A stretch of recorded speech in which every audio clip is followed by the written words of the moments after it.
LPG তার, রাস্তাঘাটে সংস্কার পাবে মানুষ অধিকার, বেকার হবে প্রতিকার, কৃষক হবে চমৎকার, ফসলে তার ন্যায্য দাম, ঘাম মুছবে জনতার। ঘরের ভাইরা পাহারাদার, ঐক্য তথ্য বারে বার, নেই ভ্রমণে বিধান, লক্ষ্য এখন যে তার তার।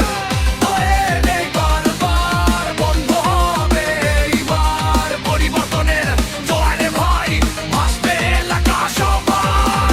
পরিবর্তনের অঙ্গীকার, ভরসা এখন শুধুই তার, পটুয়াখালী টেমের মান রাখবে ভাই এবার। ব্যতিভাগন রোধে বার হবে স্থায়ী প্রতিকার, মা বোনদের নিরাপত্তা সুশাসন হবে উপহার, শান্তি আসবে